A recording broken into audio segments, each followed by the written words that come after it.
Does it work now? Does it work? Is there any sound in your system? The problem is with the sound.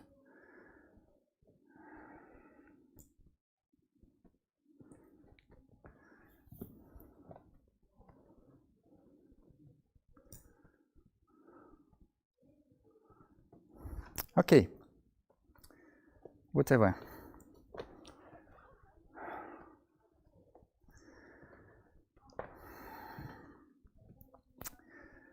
So if you consider different situations when work is performed or produced, then you will discover that this concept is not as easy as seems at the first sight. For example,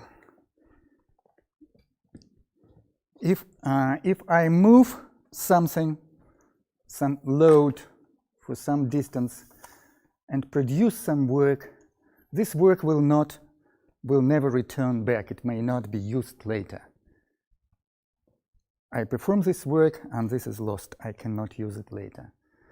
But if I produce some work while lifting a body upward, I take a body and I lift it upward and I produce some work because I apply force and I cover some distance with this force, so I produce some work. Now this work is not lost. It can be used later.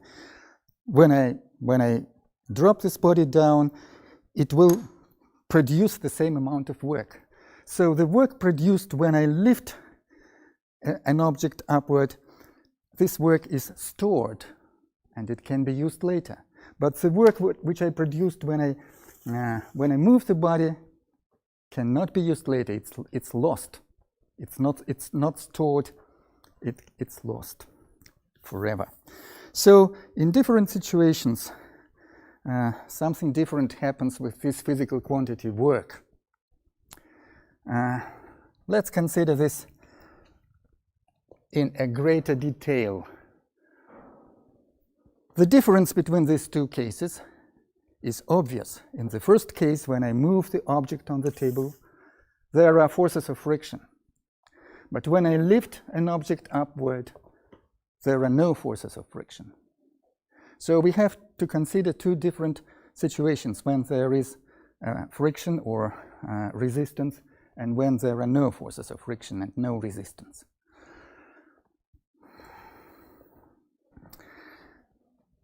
Let's assume that we have no resistance and no forces of friction. No resistance and no forces of friction. Then the force applied, and we assume that this is the single force acting on a body. The only force acting is F, and no forces of resistance, no other forces, no resistance, no friction, no other forces. In this case, the force F, according to the second Newton's law, will result in acceleration of mass m. And acceleration is certainly the rate of change in velocity. And the rate of change in velocity is what? Is final velocity minus initial velocity divided by the time interval during which the velocity has changed. So, substituting this quantity here in this equation, we obtain that this is m final velocity minus initial velocity over delta t times distance. And what is distance if we move with constant acceleration? How can we express distance through acceleration? Distance covered by a body, if acceleration is 0, if we have constant velocity, then distance is what? Velocity by time, multiplied by time. But if the velocity is changing and we have uniform acceleration, then the distance will be initial velocity plus final velocity over 2 by delta t. When this expression in round brackets is a mean velocity of the accelerating body, initial plus final by delta t. So I take this expression and substitute it in this formula for the distance. And we obtain initial velocity plus final velocity over 2 times delta t. Delta t is cancelled because it's found in denominator and numerator. Delta t is cancelled here. And what we have m over 2, m divided by 2, v final minus v initial times v final plus v initial. And this is a well-known formula from algebra. This is final velocity squared minus initial velocity squared. So what we obtain here is m velocity final squared over 2 minus m velocity initial squared over 2.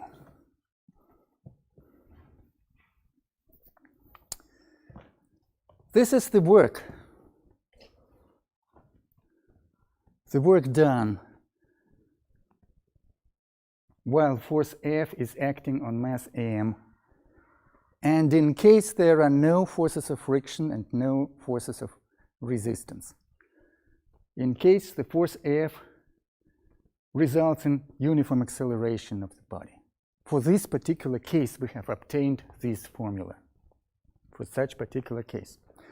In this formula, this expression is called kinetic energy. And so this is a final kinetic energy, and this is the initial kinetic energy of the body. So what we have obtained may be written as the work performed equals final kinetic energy minus initial kinetic energy, in case there are no forces of friction.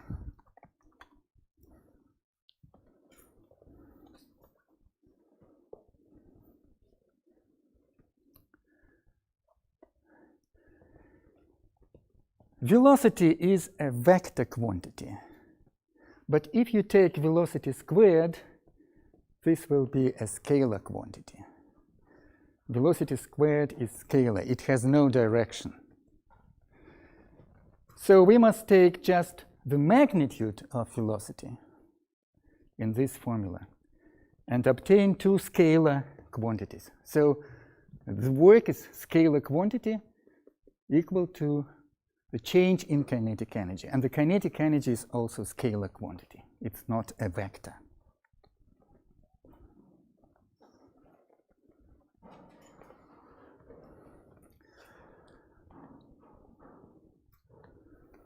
However, forces are vectors, and displacement is also a vector in general case. So if we consider some body, some mass m, and the vector force acting on this mass, and its displacement may be other than the force, not necessarily coinciding in direction. In general case, the force does not coincide with displacement. The most trivial case, how can you demonstrate that the force does not always coincide with displacement? How can you prove that? The most simple case is when a body is thrown at the angle to the horizon. The body moves in one direction, and the force acting on it is in different direction. The force is directed downward to the center of the Earth, and the displacement is at any angle, in any direction. The displacement may be found in an arbitrary direction. And so there may be angle between force and displacement, arbitrary angle. in general case. If angle alpha is 90 degrees, or pi over 2, then this angle is the right angle. And in this situation, the force acts here and the displacement is here. In this situation, and the velocity is here, the vector velocity. In this situation, the force cannot change the magnitude of velocity. In this situation, the force changes only the direction of the vector. And the magnitude is not changed. If the magnitude is not changed, then the kinetic energy is not changed. It remains the same because final velocity equals the initial velocity. The magnitude of final velocity and the initial velocity is the same. So in this case, the first term and the second term coincide and they cancel each other, and the work produced will be zero. If the force is directed at 90 degrees to the velocity, the vector force is perpendicular to the vector velocity, then the work produced by such force is zero. So if the force is directed at an arbitrary angle, then the perpendicular component of this force produces no work at all. And the work is produced only by a component which is parallel to the velocity.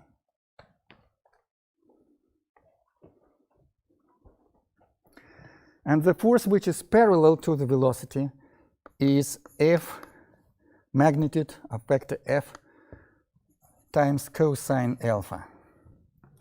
So in general case,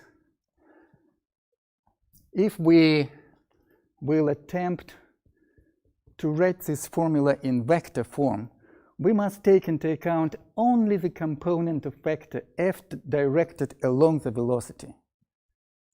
And we don't have to take into account the component directed perpendicularly to the velocity. How can it be expressed in a mathematical form? It can be expressed in this way. We have to take a scalar product of two vectors, vector of the force acting on the point mass and vector of displacement. The vector product is what? It's a magnitude of the first vector times magnitude of the second vector times cosine alpha, the angle between these two vectors, like in this picture. So this is the general expression for work produced by force F. And such a work is always equal to the change in kinetic energy. Not always, certainly, in case when there are no forces of friction and no forces of resistance or air drag, etc. If we have no forces of friction, then the work produced equals the change of kinetic energy. Actually, if you take into account forces of friction here, then the work produced by forces of friction will also change the kinetic energy in the same way. Because when we considered all this derivation of this formula, we never said that this should not be a force of friction. It can be a force of friction as well. If it's the only force acting on the body, then it will produce the acceleration. In general case, in the second Newton's law, this vector is the net force acting on the body. The net force, the vector sum of all forces acting on the body, of all forces, including forces of friction and resistance.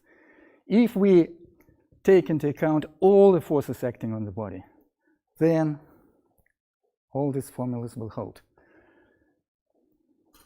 But the easiest way is when there are no friction.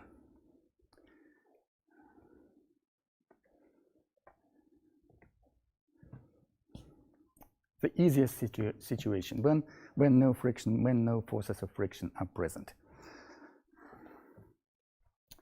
A few examples.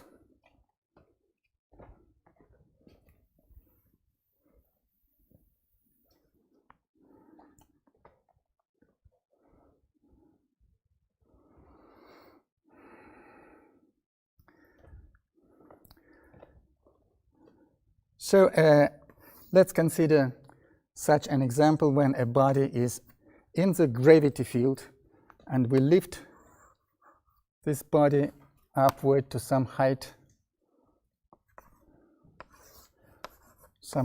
h, and the body of mass m is lifted upward. In order to support this body, we have to apply force equal mg, the weight of the body. And if we move it slowly upward without acceleration, then the force F applied to this body will produce work equal F times distance. And the distance in this case is h, the height to which we move this body.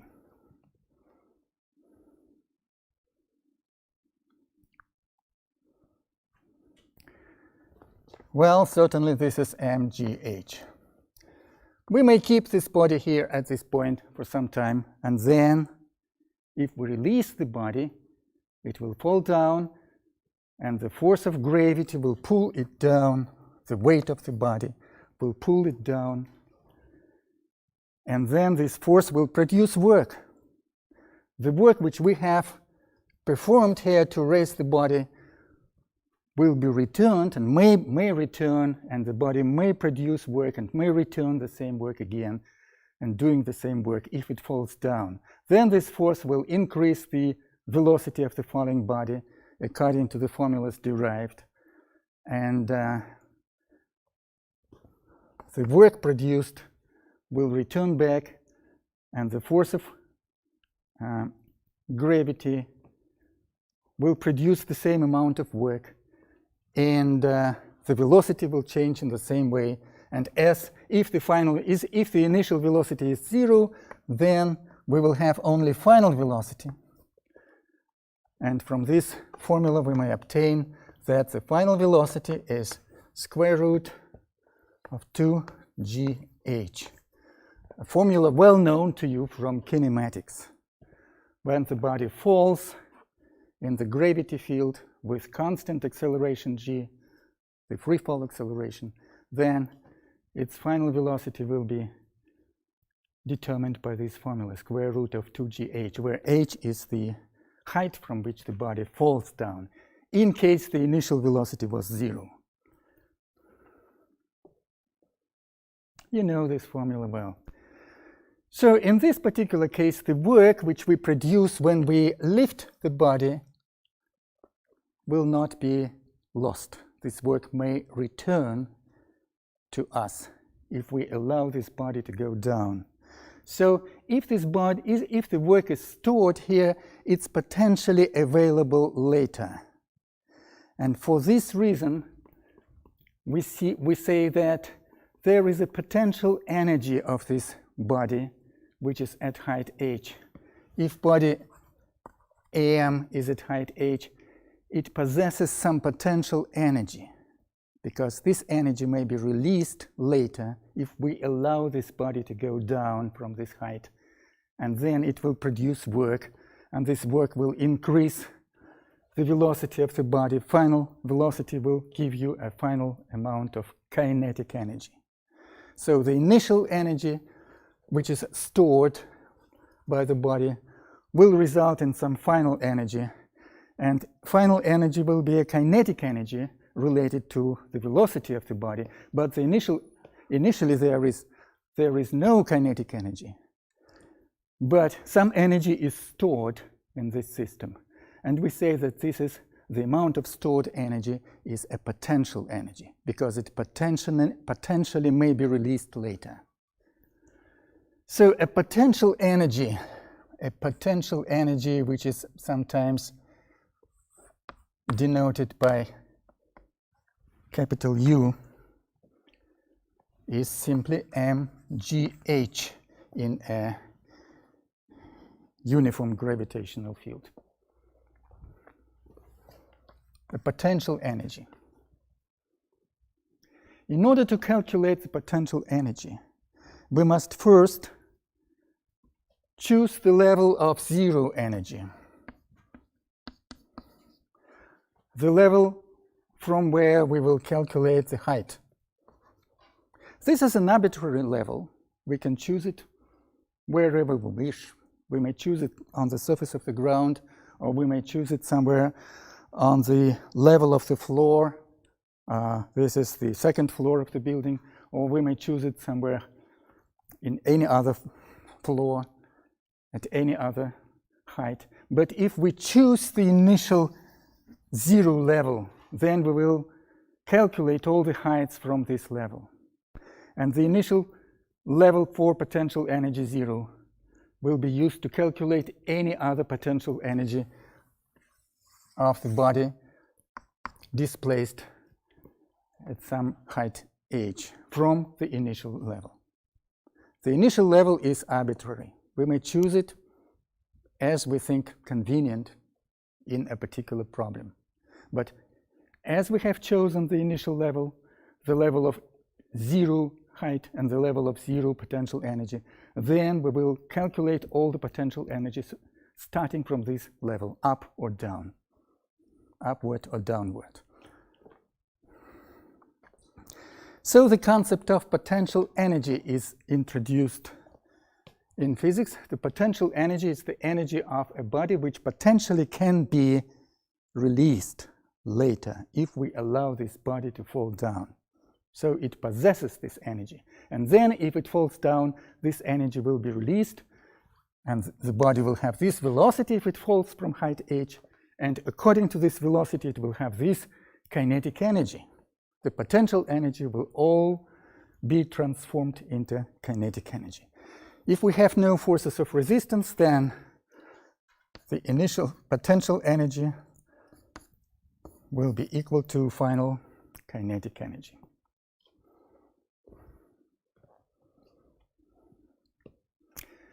Suppose we want to calculate the velocity and the energy of the body not on the ground level, but somewhere on an intermediate level. We want to know the velocity of the body here and the kinetic energy of the body here. And also we want to know the velocity and kinetic energy at the ground level, for example, here. The velocity here may be considered as initial velocity, and the velocity here may be considered, the velocity of this body here may be considered as final velocity when the body strikes the ground. And so at the initial point, there will be some initial kinetic energy equal to initial velocity squared over 2, and at the final point of observation, there will be some final kinetic energy equal to m final velocity squared over 2.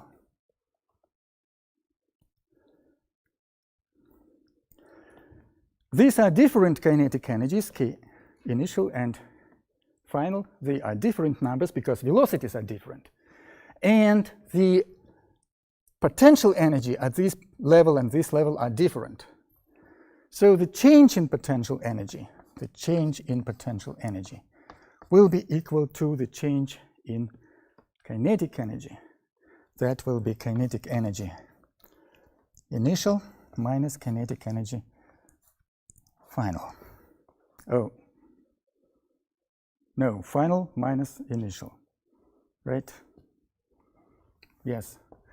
The change is always final minus initial.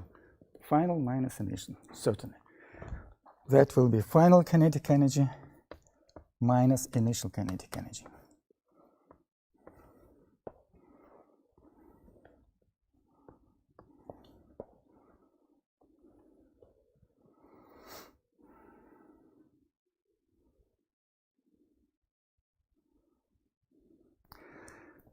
which kinetic energy is larger?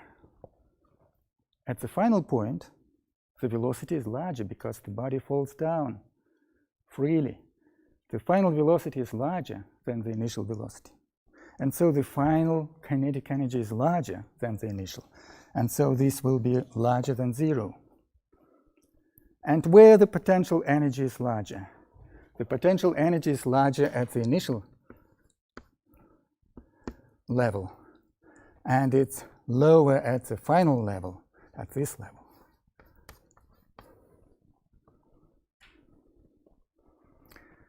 So delta U is equal to potential energy initial minus potential energy final. It's larger at the initial point, and it's smaller at the final point. It may be 0 at the final point. And this is equal to kinetic energy final minus kinetic energy initial. And so from this simple formula, we obtain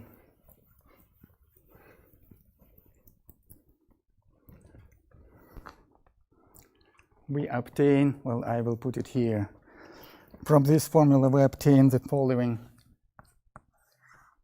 equation. Initial potential energy plus initial kinetic energy equals final potential energy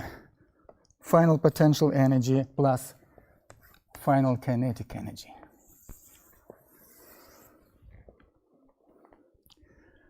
The sum of potential energy and kinetic energy is called a total mechanical energy. The total mechanical energy.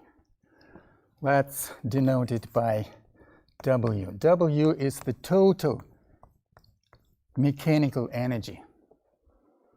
And so what's written here can be put like W initial equals W final. The total mechanical energy initial equals the total mechanical energy final. This is a particular case of conservation of mechanical energy. This is the law of conservation of mechanical energy. The initial mechanical energy is equal to the final mechanical energy. It means that the mechanical energy has not changed, the total mechanical energy. Total mechanical energy is the sum of potential energy and kinetic energy. The potential energy is changing because the body falls down, and the height is changing, the potential energy changes. And the kinetic energy is changing because the body falls with acceleration. Its velocity is increasing as it falls down, and the kinetic energy increases as the velocity increases. So the first term is changing, and the second term is changing. But the sum of these two terms remains constant. It does not change. It's the same. Initially and finally, it's the same number. So the total mechanical energy is conserved. That is the law of conservation of mechanical energy.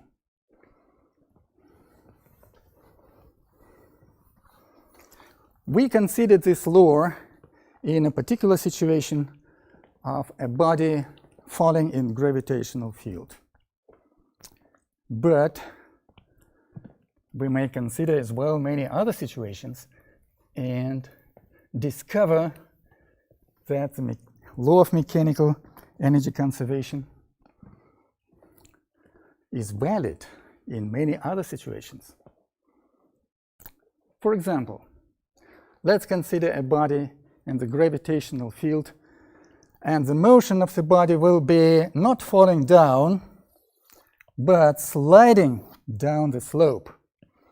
The body will slide down this slope from the initial height h.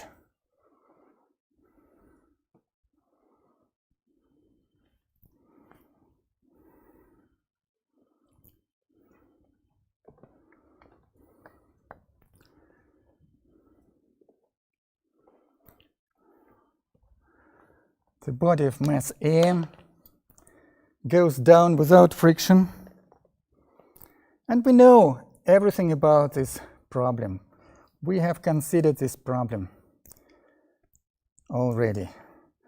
We know that there is the force acting on the body downward, directed downward to the center of the Earth, the force of gravitational attraction, and there is another force of reaction from the inclined surface. And we know that the vector sum of these two forces, the vector sum, must be directed parallel to the surface, to the inclined surface. Why parallel? Because the body must go along the surface. This body cannot jump up somewhere and separate itself from the surface. Also, this body cannot break the surface and go down through the surface. No, it must slide along the surface. So the force acting on it, the net force, the resultant force, must be directed parallel to the surface. And therefore, this resultant force must equal mg sine alpha. From simple geometric considerations, from this right triangle. And this force is also, according to the second Newton's law, it equals mass times acceleration. So we know the acceleration with which the body moves here. It's free fall acceleration sine alpha, if there are no forces of friction. You know this very well.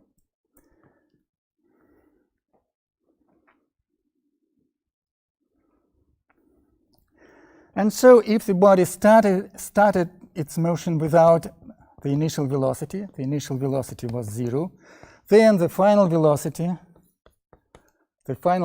will be what? If we know the distance covered by the body, the distance L, and yes, we know it because we know the angle and we know the initial height, then we know the distance covered by the body, and we know the acceleration of the body. Then we know the initial velocity, the final velocity.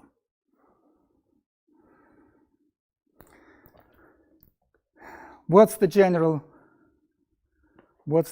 form? Who can tell me?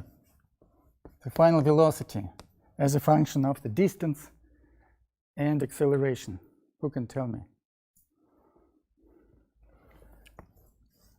We used this formula on several occasions in kinematics. It's 2a acceleration times distance, right?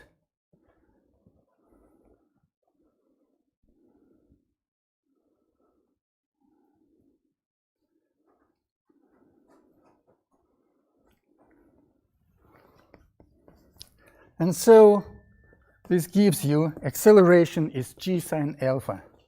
Acceleration is g sine alpha. And the distance L is h.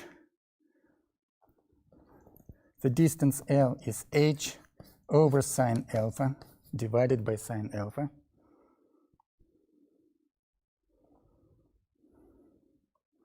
Because of definition of sine, definition of this function. What is sine? Sine is opposite leg divided by L. H over L is sine by definition. So there is nothing more in this formula than the definition of sine.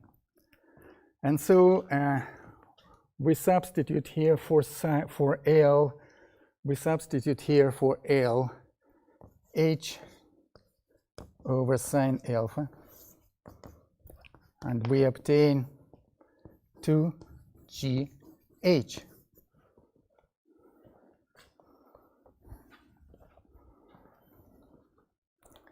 So the final velocity of the body in this point will be the same as the velocity in this point, provided the body falls down vertically.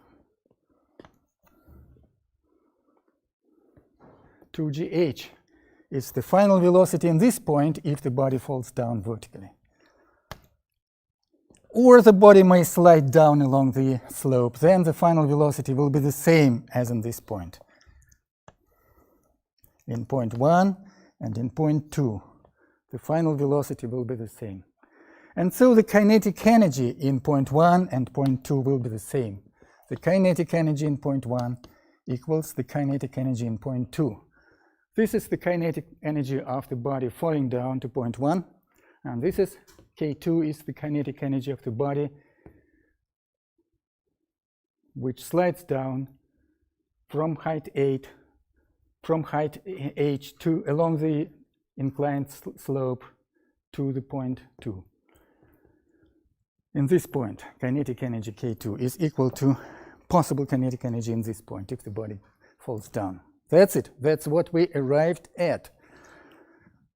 The kinetic energy does not depend on the angle alpha. The body may fall down vertically, or it may slide down along this slope, or it may slide down along this slope, or it may slide down along this slope. Independently of the angle alpha, the final velocity will be the same, and the final kinetic energy will be the same.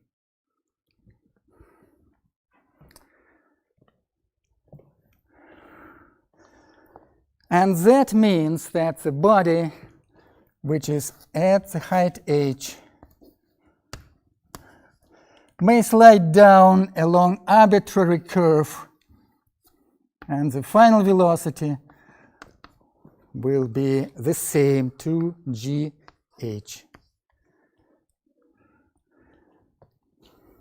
If there are no forces of friction, if there is no air drag.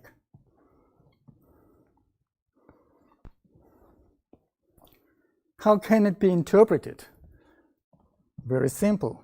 The initial potential energy of the body is mgh at the initial point. And the final potential energy, if we calculate it from this level, the final potential energy here will be 0. This is the initial potential energy. And we know the law of conservation. The potential energy plus kinetic energy is constant. So the potential energy plus kinetic energy is constant if there are no forces of friction.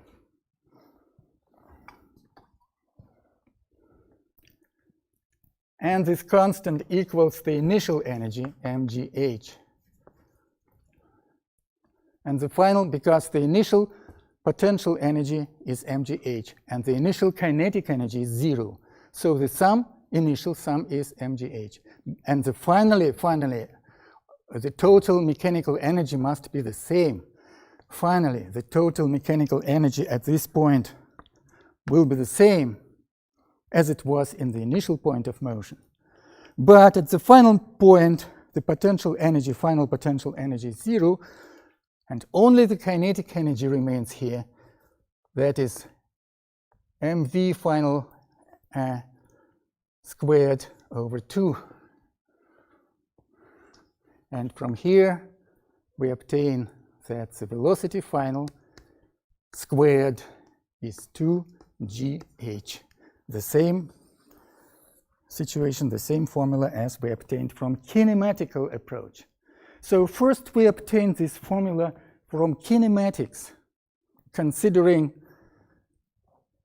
uniform acceleration, uniformly accelerated motion. And then we compared the result with the formula representing the law of conservation of mechanical energy, which holds in situations when there is no friction or no resistance.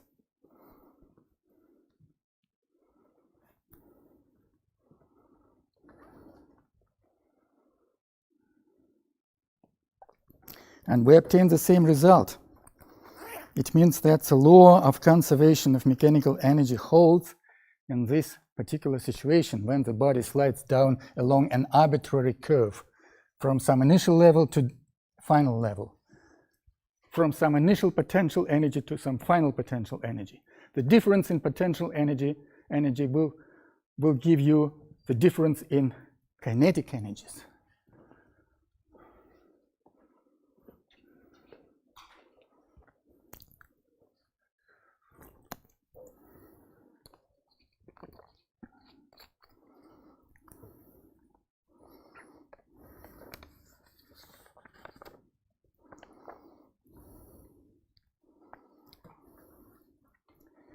Another example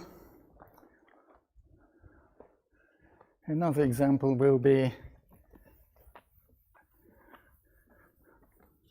the work performed by a spring.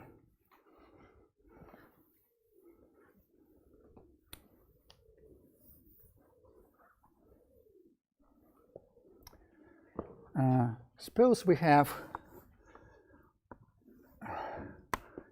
spring attached to a body which can move without friction along the horizontal surface. And the spring has rigidity K. This is not a coefficient of friction, this is a rigidity. This is a coefficient of proportionality between the force with which you have to apply to the spring and the elongation of the spring. So if you measure the elongation of the spring from the initial 0 position, and then you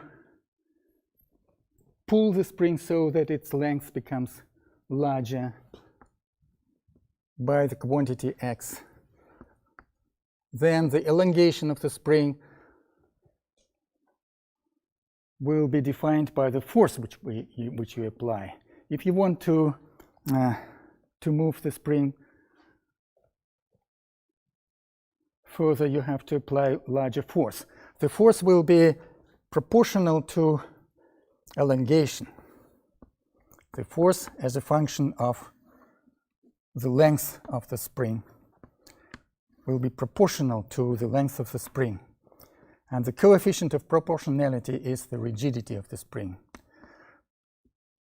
That's the elastic deformation of the spring.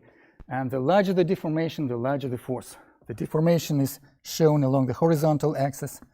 That is the deformation of the spring, and that is the force applied to the spring.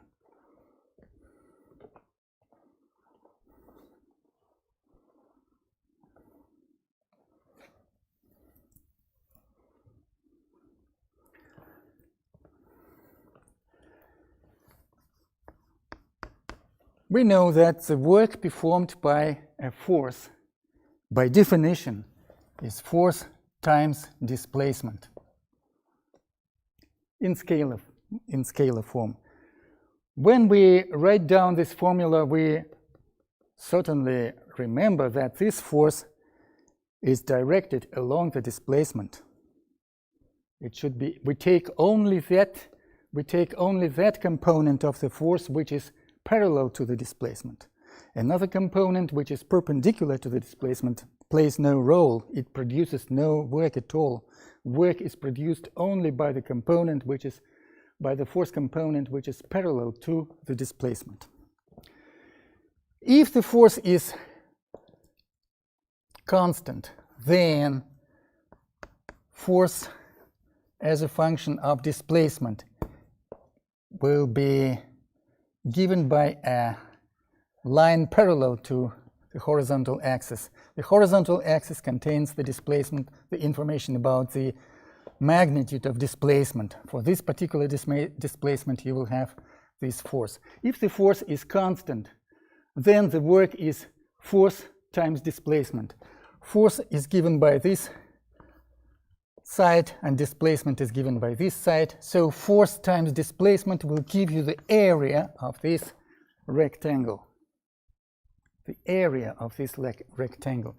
The area is just the work produced. The work produced is given by the area on the graph showing the dependence of force versus displacement. force versus coordinate. The same principle applies here. The work produced here by the spring, if you elongate the spring by ever increasing force, the work produced will be also equal to the area under this graph, under the curve showing the dependence of force versus coordinate. The area of this triangle will give you the work produced, and the area can be calculated easily. You should take one leg of this triangle, which is x, multiply by another leg, which is force, and divide by 2, the area of this triangle. And the force is equal to kx, where k is the rigidity of the spring. So we substitute this expression for force here and obtain kx squared over 2. This is the work which you need to produce in order to extend the length of the spring by x, if the spring has the rigidity k. K is the coefficient between the force and the elongation. The elongation is x, and the force is F, and the coefficient of proportionality in this elastic deformation is called the rigidity of the spring. So if you know the rigidity and you know the elongation of the spring, then you know the force you need to perform in order to extend, in order to increase the length of the spring.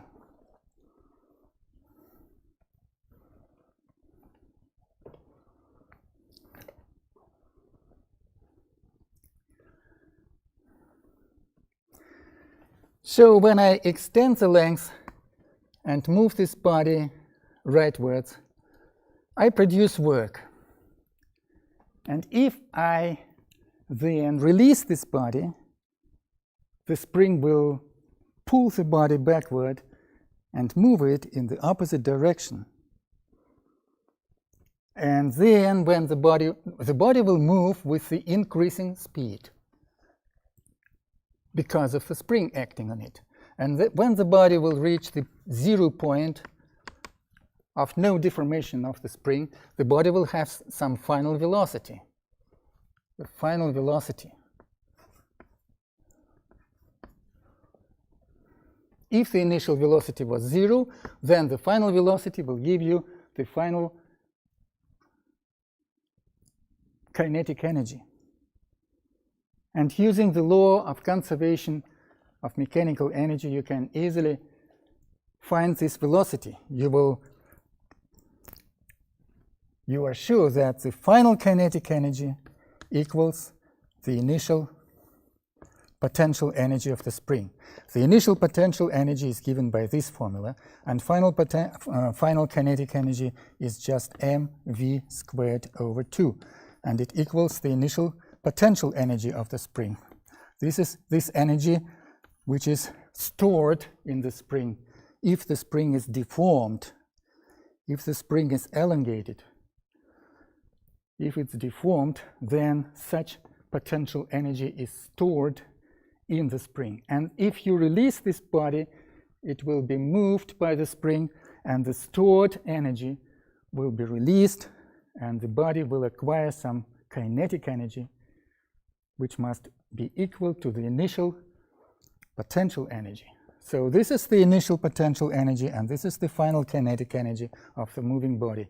And you can easily find the velocity of the body actually at any point in space, if you take into account the remaining potential energy of the spring. So the same principle allows you to solve this problem. The same principle, which is written here as the law of conservation of mechanical energy, which is the sum of potential and kinetic energy remains constant. At the initial moment in time, the sum of potential and kinetic energy will equal to the sum of potential and kinetic energy at any moment in time. as the body moves here. Actually, it will vibrate or oscillate on the spring, and its potential and kinetic energy will change, but their sum will remain the same. Such will be the application of the law of conservation of mechanical energy. Application to the oscillating spring.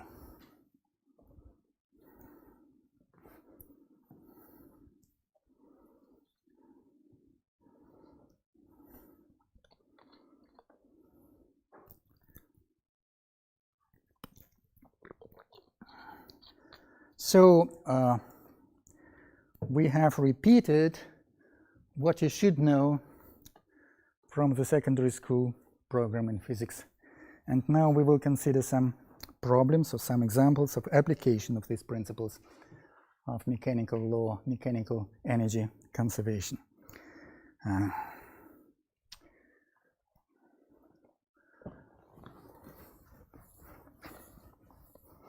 Let's consider some simple problems related to work and energy.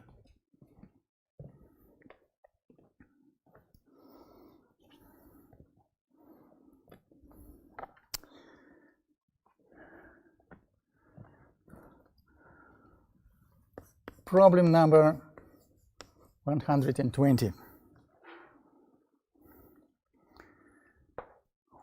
What work will be performed if a force of 3 kilogram force, a force of 3 kilogram force is used to lift a load of 1 kilogram, a load of 1 kilogram force to a height of 5 meters, to a height of 5 meters.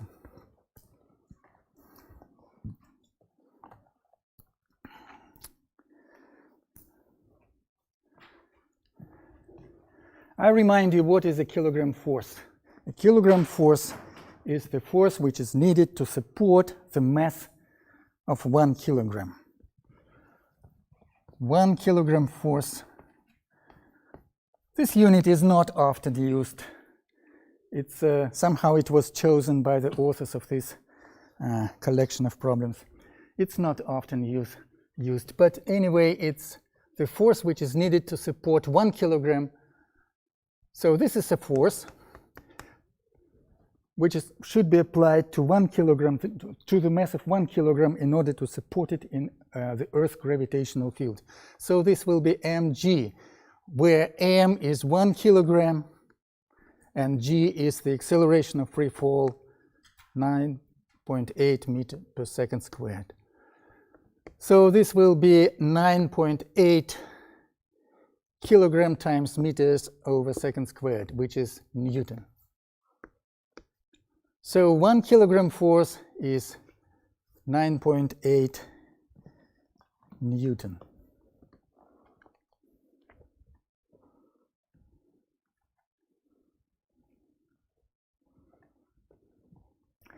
And in this problem, we have to calculate work.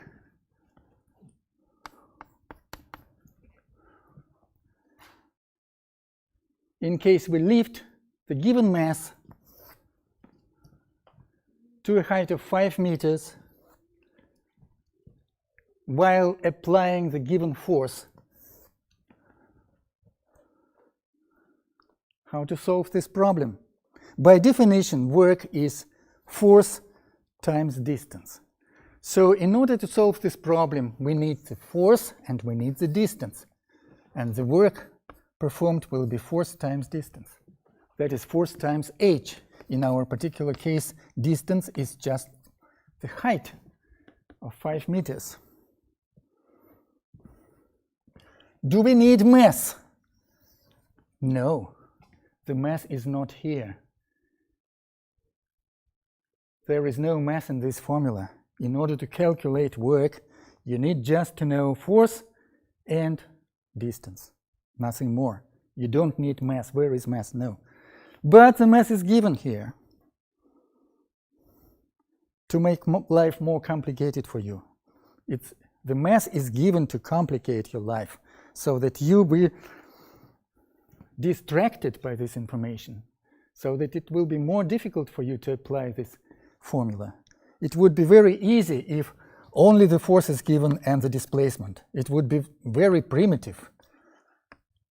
So the authors decided to give you a mass in order to distract you and confuse you, so that it would be not so easy and not so obvious how to solve this problem. But the solution is obvious, it's very simple. You take this force and multiply by distance. So 3 kilogram forces is 3. What is a kilogram force? Is 9.8 times 9.8 newtons. So this is 3 kilogram force. We must multiply it by the height 5 meters. 5 meters. So the result will be what? 9.8 is very close to 10. So it's in such problems we always take 10 instead of 9.8. So 3 multiplied by 10 will give you 30 Newton. 30 times 5 is 150 Newton times meter. And now, when solving this problem, we come to the unit of measurement of work. The work is measured in units equal to Newton times meter. Newton is the unit for measuring force, and meter measures the distance. This unit is called joule. This is a joule. And in writing, you should use small letter J if you mean the unit of measurement. But if you mean the name of a British scientist, then it should be, you should use a capital letter.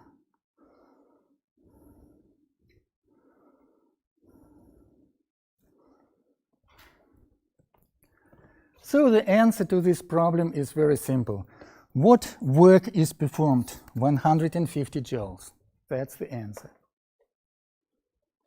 But the mass is given, and we have not used it. The mass m should not be confused with meters, certainly.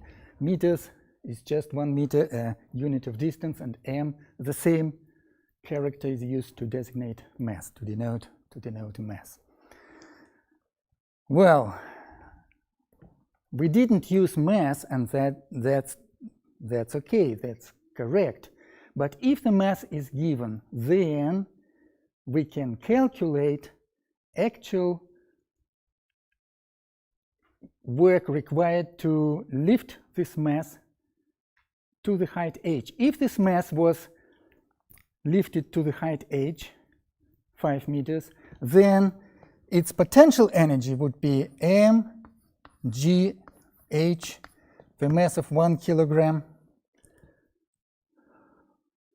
1 kilogram times g times h.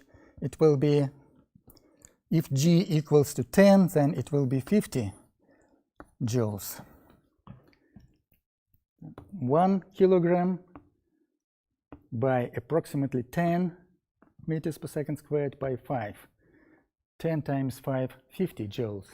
So if the mass m is positioned at the height h, then its potential energy is 50 joules. But in this problem, we performed work 150 joules. What's the matter? Why these two results do not coincide?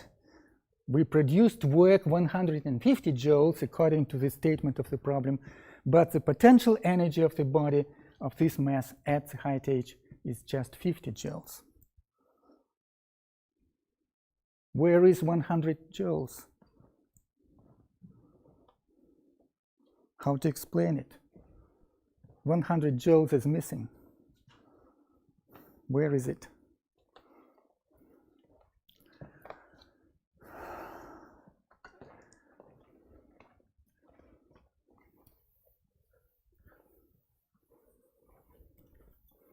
Who knows? Who can explain it?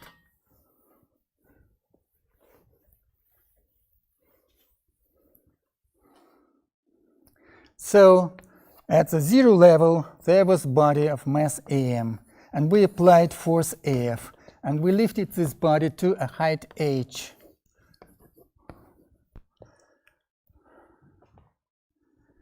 And the potential energy of this body at this height h, potential energy is 50 joules, as we have just calculated.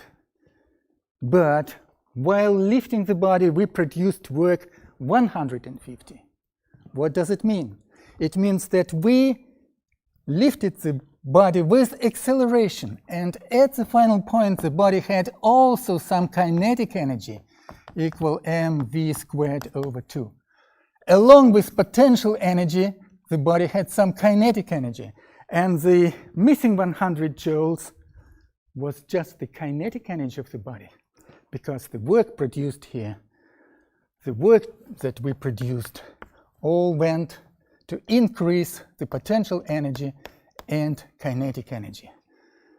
Potential energy is 50 joules, and kinetic energy is 100 joules. And the total work produced is 150 joules. That's it. So the matter of fact is that the body at the final point had some velocity. Why? Because we lifted it with such a force which ensured the motion with acceleration, the motion of this body with acceleration. How can we see it? Because to move mass of 1 kilogram, you slowly, without acceleration, you must apply a force of 1 kilogram force. To move this mass slowly upward without acceleration, you must apply the force of 1 kilogram force. But we applied much higher force, much larger, 3 kilogram force, 3 times larger than necessary. And so the body was moving with acceleration, and its final mechanical energy was larger than the potential energy. It also included kinetic energy because there was some velocity at the end at this level. And we lifted the body with acceleration, so the body acquired some potential energy at the height h and some kinetic energy. And the total energy equals the work produced when we lifted the body. So the mass given in the statement of the problem is not needed to give the final answer. The mass is not needed, but if we have this mass, we may analyze the situation and we may conclude that the body was lifted with acceleration and that the final energy consisted not only of potential energy but also from some kinetic energy. That is because we are given the mass. We can conduct such a detailed consideration of this problem.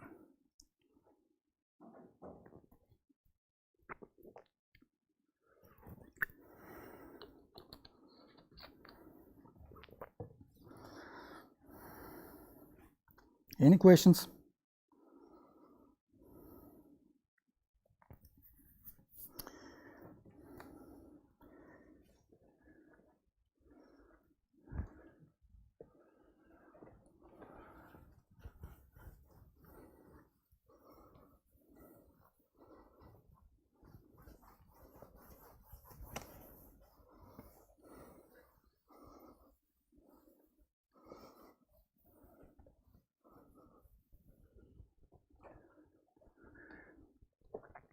Another problem, problem number 126.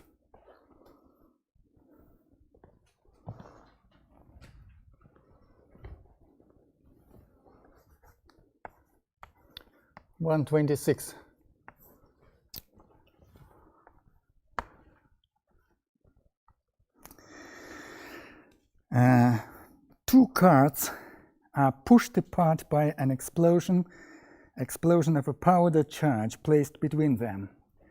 So we have one card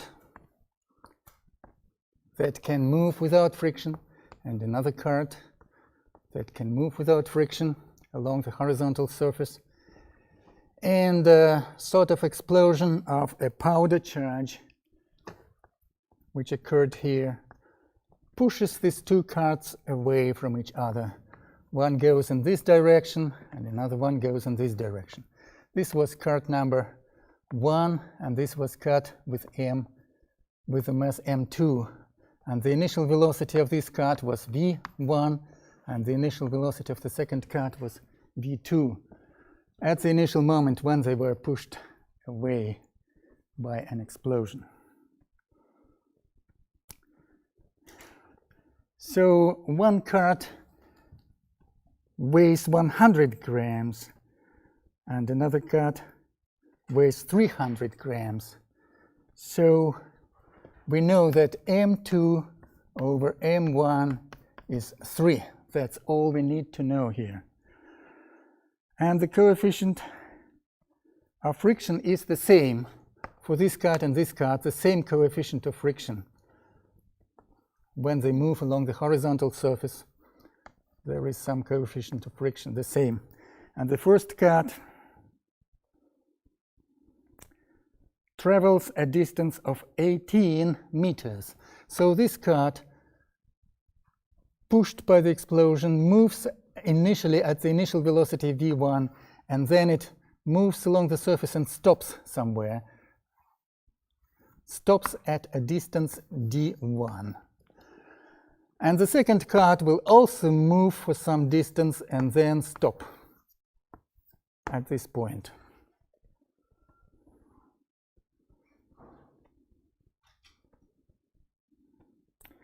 What distance will be covered by the second card? What distance will be covered? So we need to find distance d2. If we know distance d1, which is 18 meters, and we know that the coefficient of friction is the same, and we know the relationship between the masses of two cards, the mass m2 is 3 times the mass of m1. And we don't know the velocities v1 and v2. We don't know the velocities.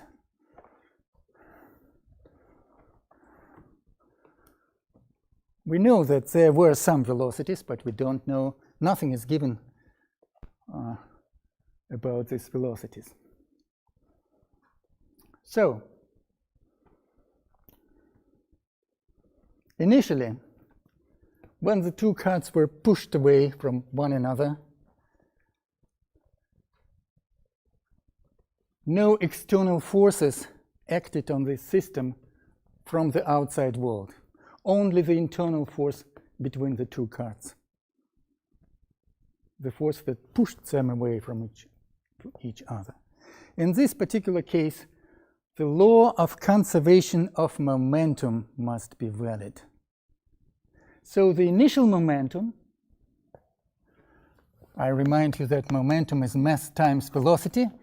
The initial momentum was 0. The momentum of the whole system was 0 because the velocities were 0 initially.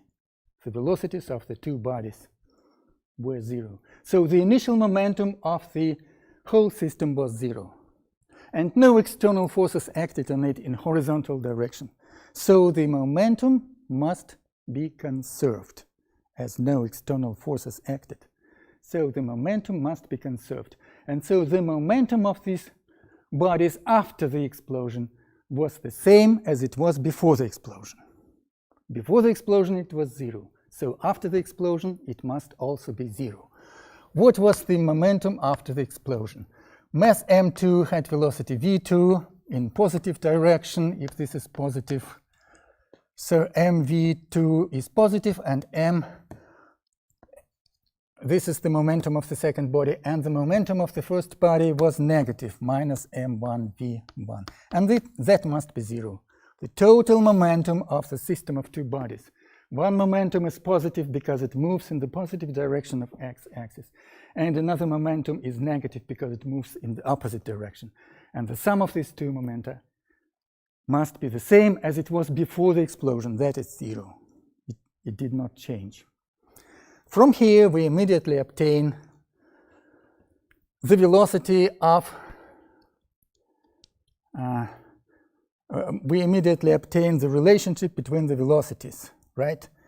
v1 over v2 equals m2 over m1.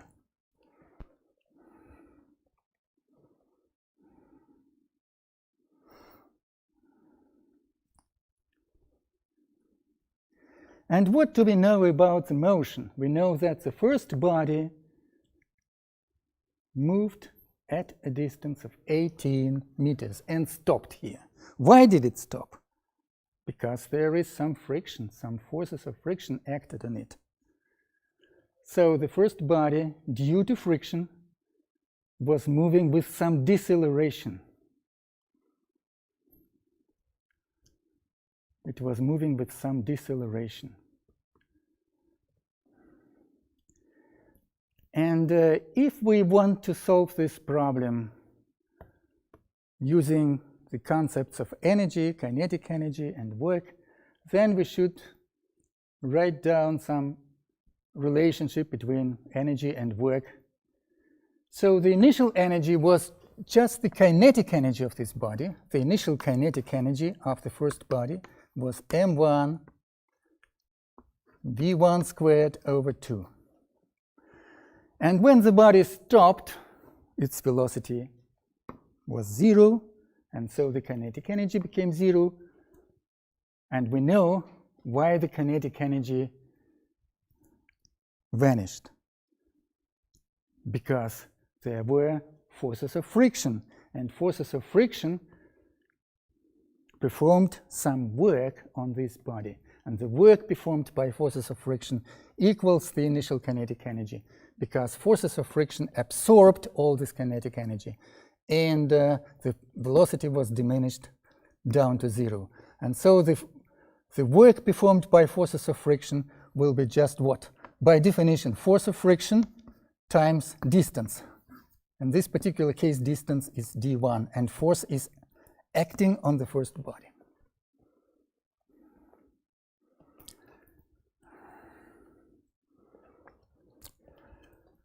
The force of friction is a well-known thing to you. It's the coefficient of friction times the force of normal pressure, that is m1g. The force of friction. The weight of the body, m1, the force of normal reaction of the surface times coefficient of friction. That will give you the force of friction.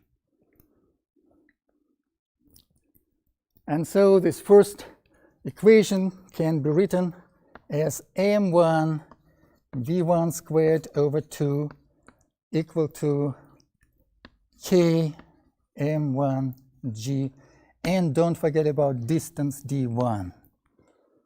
That's the first equation. Where did we get this equation from? How did we obtain it?